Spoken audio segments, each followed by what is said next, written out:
Welcome to the Daily Globe. Please subscribe and hit the bell icon for more breaking updates. The world is watching as a new kind of war erupts, not with weapons, but with tariffs and trade policy. The United States and Canada, once close allies, are now locked in a bitter economic struggle that's hitting everyday life in unexpected places, like your local fast food drive-thru. What started as political posturing has spiraled into a confrontation, threatening to upend global trade alliances. This isn't just about numbers, it's about the factory worker in Ontario, the farmer in Idaho, and the family in Vancouver who can't afford a Happy Meal. Canada's latest move, a shocking 500% tariff on major American fast food chains, has made the trade war personal. The Golden Arches, once a symbol of American culture, are now ground zero in Canada's fight back. Ottawa's message is clear.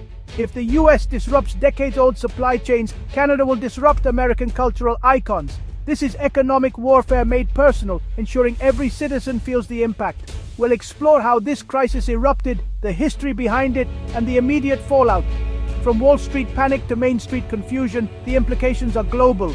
We'll hear from leaders, experts, and the people caught in the crossfire. This is the story of a trade war that's suddenly become very real and very costly. For decades, the US and Canada shared more than a border. They built one of the world's most integrated economies. Free trade agreements like NAFTA dismantled barriers, creating prosperity and millions of jobs on both sides. The auto industry became a symbol of this integration, with parts and vehicles crossing the border multiple times. But beneath the surface, tensions simmered over lumber, dairy, steel, and more. These disputes were usually resolved, seen as family squabbles in an otherwise strong partnership.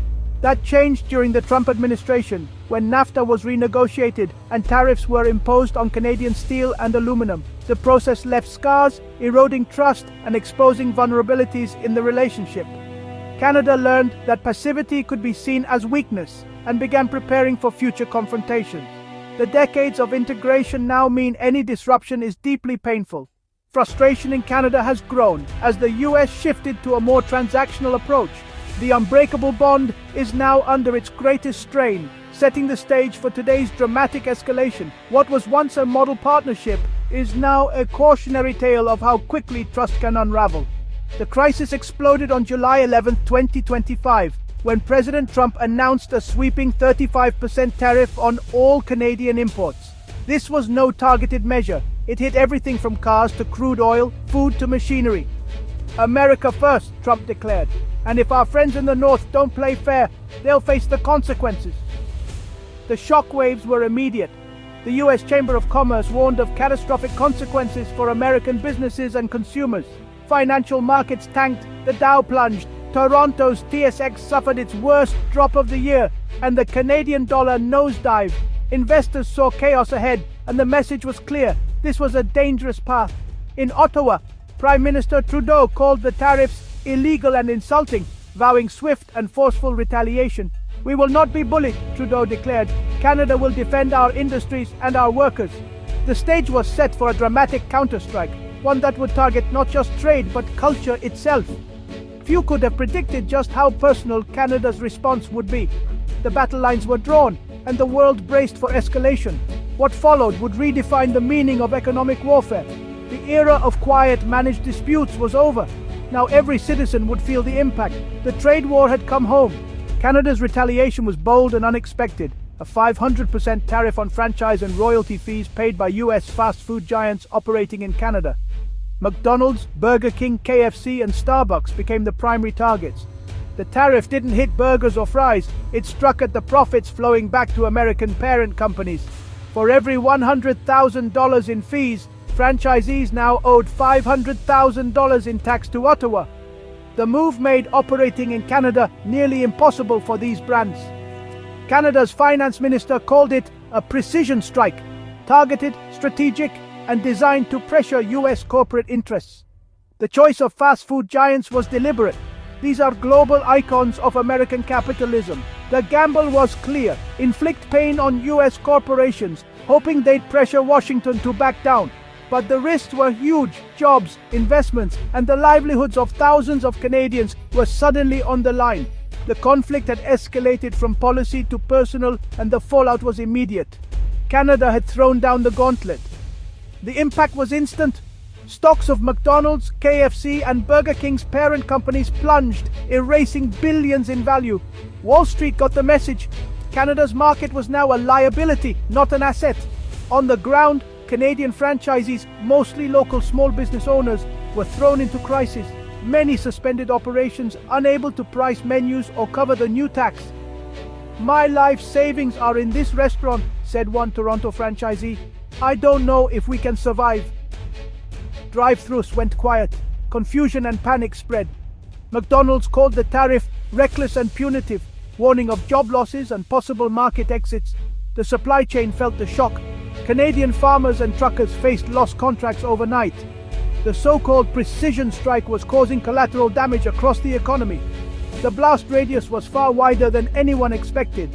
Beyond the headlines, the human cost is mounting. Tens of thousands of Canadian fast food workers face layoffs or reduced hours as franchises close or cut back. For many, these are not just part-time jobs, they're the main source of family income. "I have 2 kids to feed," said a Burger King manager. "I don't care about politics. I care about my next paycheck." Consumers are hit too.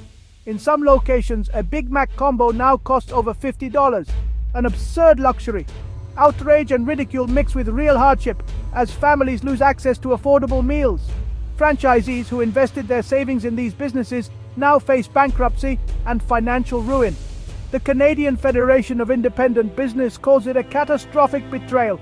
Online, the debate is fierce: patriotism versus economic pain. The tariff has divided society, pitting national pride against the reality of job losses and rising costs. The human toll is undeniable. The economic war has triggered a diplomatic crisis, freezing U.S. Canada relations to their lowest point in decades. The White House condemned Canada's tariff as economic aggression, with President Trump threatening even harsher retaliation. Ambassadors have been recalled and high-level talks are off. The G7 is now split, with European leaders urging restraint and warning of global instability. The dispute is no longer regional. It's a test of whether Western alliances can survive rising nationalism. In Canada, Trudeau's government is both praised for standing up to the US and attacked for risking jobs and businesses. The trust that once underpinned the partnership is shattered. Future cooperation on security, environment, and trade is now in jeopardy. The wounds are deep, and the damage could last for decades. This is more than a trade dispute. It's a rupture in the North American alliance. Trade experts are calling this a watershed moment, a shift from trade liberalization to weaponized interdependence. Dr. Anjali Sharma says, "Deep integration was supposed to prevent conflict. Now it's a weapon." Canada's fast food tariff is a new kind of economic warfare. Experts warn this is a classic prisoner's dilemma. Both sides lose while rivals elsewhere gain. The US faces higher prices and disrupted supply chains. Canada, even more pain as a smaller, export-driven economy. The only winners are competitors ready to fill the void. Many believe this could mark the end of globalization as we know it. The WTO is powerless, and the rules-based system is unraveling. If the US retaliates further, blocking Canadian access to finance or targeting new sectors, the consequences could be dire. Canada's gamble was meant to force a quick resolution. Instead, both sides are locked in a cycle of escalation. The world is watching and worrying. The future of free trade hangs in the balance. The US-Canada trade war has become a full-blown crisis, with devastating consequences for both nations. A 35% US tariff provoked a 500% Canadian counter-strike, shattering markets and livelihoods. The path forward is perilous. Choices made now will shape North America for decades. For Canada, its trade-dependent economy is at risk. For the US, inflation and global reputation are on the line. There are no winners here, only mounting costs. The only way out is de-escalation, immediate diplomacy, and perhaps third-party mediation. The alternative? A permanent economic iron curtain across the border. That would reverse a century of shared progress for no real gain. Citizens must stay informed and demand dialogue over division. The story isn't over. Will this be a cautionary tale or a testament to diplomacy? The world is watching. The next chapter depends on what happens now. We all have a stake in the outcome.